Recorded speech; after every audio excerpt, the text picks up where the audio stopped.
ஹாய்ங்க, எல்லோரும் எப்படி இருக்கீங்க? இன்றைக்கி ஒரு ஸ்பெஷலான குழம்பு தான் நம்ம பார்க்க போகிறோம்.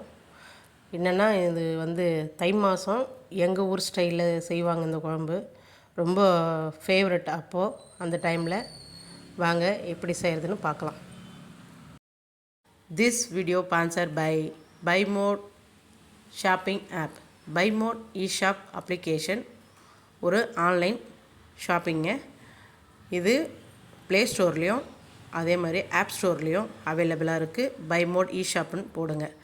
அதே மாதிரி நான் லிங்க்கை டிஸ்கிரிப்ஷன் பாக்ஸில் போட்டு வைக்கிறேன். தேவையானவங்க பார்த்து யூஸ் பண்ணுங்கள்.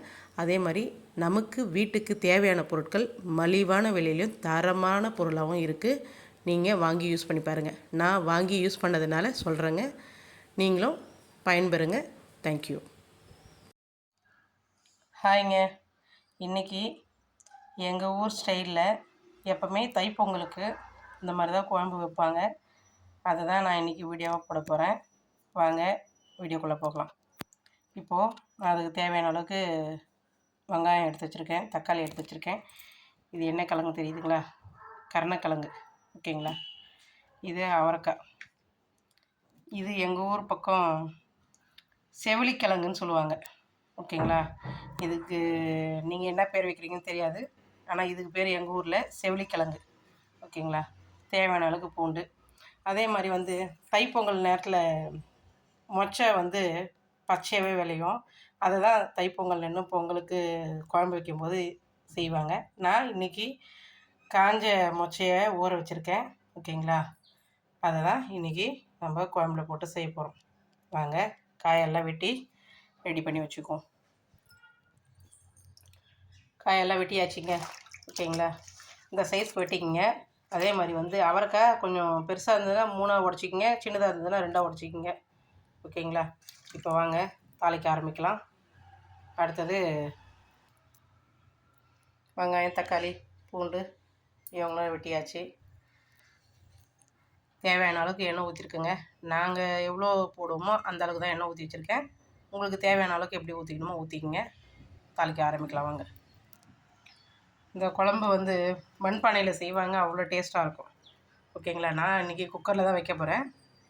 எண்ணெய் காய்ச்சிச்சு, கடுகு போட்டுக்கலாங்க.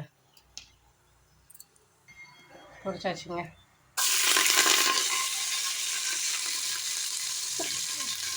செம்மையாக வெடிக்குது. இப்போ வெங்காயம் போட்டுடலாங்க. ஏன்னா ஃபஸ்ட்டு எப்போவுமே பூண்டும் கருவேப்பிலையும் தான் போட சொல்லுவாங்க. இந்த டிப்ஸ் யார் சொன்னதுன்னா என்னோடய வீட்டுக்காரர் சொல்லியிருக்காரு.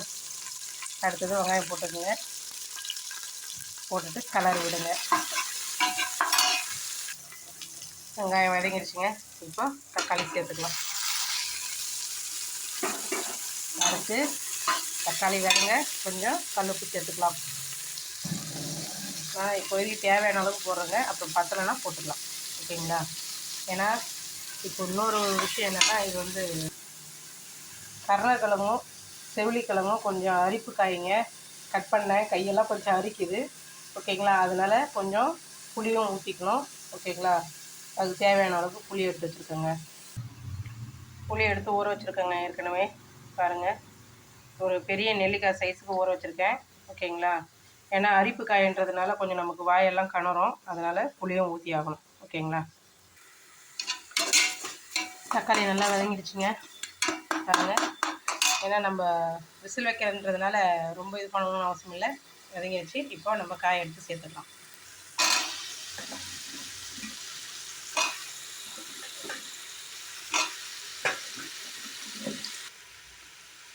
காயெல்லாம் சேர்த்தாச்சுங்க. அடுத்து நம்ம ஊற வச்ச மொச்சக்கொட்டையும் சேர்த்துருவோம்.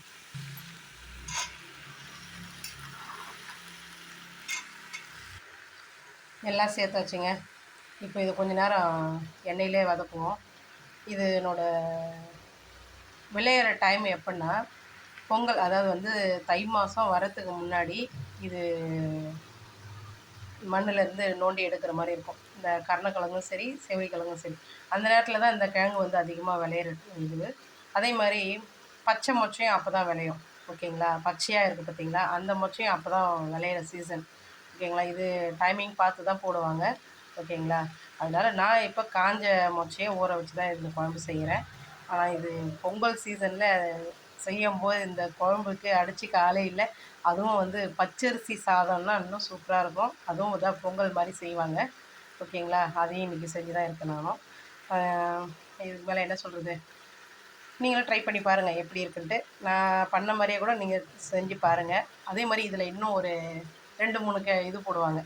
என்னென்னா இந்த பூசணிக்காய் தெரியுங்களா, வெள்ளை பூசணிக்காய் கிடையாது, இந்த மஞ்சள் கலரில் இருக்குது பார்த்தீங்களா, அந்த பூசணிக்காயும் கூட சேர்த்து போடுவாங்க. அப்புறமா வந்து வெள்ளிக்கிழங்கு, அதாவது சக்கரை வெள்ளிக்கிழங்கு அப்படின்னு சொல்லுவாங்க. எங்கள் ஊர் பக்கம் வெள்ளிக்கிழங்குன்னு சொல்லுவாங்க. ஓகேங்களா, அதையும் போடுவாங்க. நான் அது ரெண்டையும் சேர்க்கலை, ஏன்னா அது கொஞ்சம் இனிப்பாக இருக்கும், அது ஒரு டேஸ்ட்டே வேறு மாதிரி இருக்கும். நான் இன்றைக்கி இதை மட்டும்தான் வச்சு செஞ்சுருக்கேன் குழம்பு. நீங்களும் ட்ரை பண்ணி பாருங்கள் எப்படி இருக்குன்னு. இப்போ அதுக்கு அடுத்தது நம்ம எவ்வளோ மசாலா போடுறது நல்லா பார்த்துடலாம் வாங்க. மஞ்சள் பொடி கொஞ்சம் சேர்த்துக்கலாங்க, ஏன்னா எல்லாமே வந்து நல்லதுக்கு தான். ஏன்னா கொஞ்சம் நச்சுத்தன்மை இருக்குன்றதுனால எப்பயுமே நான் உங்களுக்கு சொல்லியிருக்கேன், மஞ்சள் கொஞ்சமாக தான் போடுவேன், ரொம்பலாம் சேர்க்க மாட்டேன். கொஞ்சமாக பெருங்காய பொடி போட்டுக்கலாங்க. அடுத்து மசாலா மிளகாத்தூள் அரைச்சி வச்சுருக்குது, அதை நான் 2 ஸ்பூன் போடுறேங்க. உங்களுக்கு காரம் எப்படி இருக்குமோ அதுக்கு தகுந்த மாதிரி நீங்கள் சேர்த்துக்குங்க. நான் இந்த காய்கறிக்கு தகுந்த மாதிரி ஒரு 2 ஸ்பூன் போடுறேன். ஓகேங்களா, நீங்கள் மசாலாலாம் போட்டாச்சு, எல்லாம் காய்கறியோடு கலந்து விட்டுருங்க. கலந்து விட்டோம்னா அதுக்கு அடுத்து தண்ணி ஊற்றி, நான் இதுக்கு வந்து ஒரு 3 விசில் வைக்கலான்னு இருக்கேங்க. ஓகேங்களா, விசில் வச்சு முடிச்சதும் அதுக்கப்புறமா புளியை கரைச்சி ஊற்றுருவோங்க. தேவையான அளவுக்கு ஊற்றுங்க. ஓகேங்க, தேவையான அளவுக்கு தண்ணி வச்சுருக்கேங்க.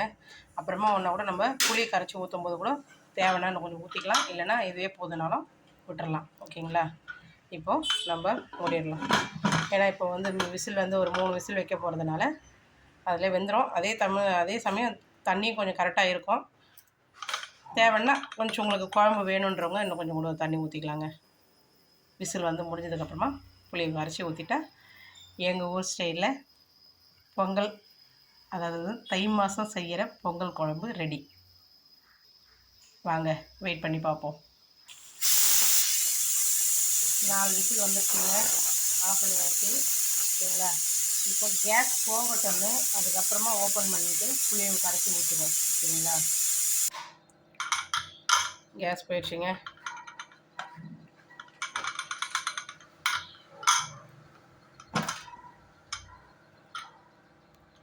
பார்த்தீங்களா, இப்போ நம்ம புளியை கரைச்சி ஊற்றிடலாம். நேராகவே புளி ஊற்றியாச்சிங்க.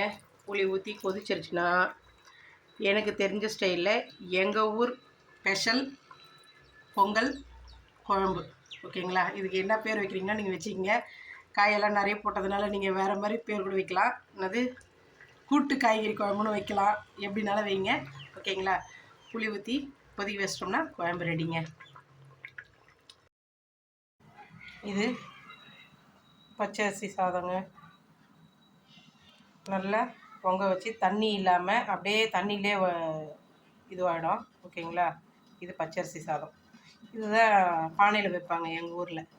ஓகேங்களா, இது பொங்கல் அரிசி சாதங்க.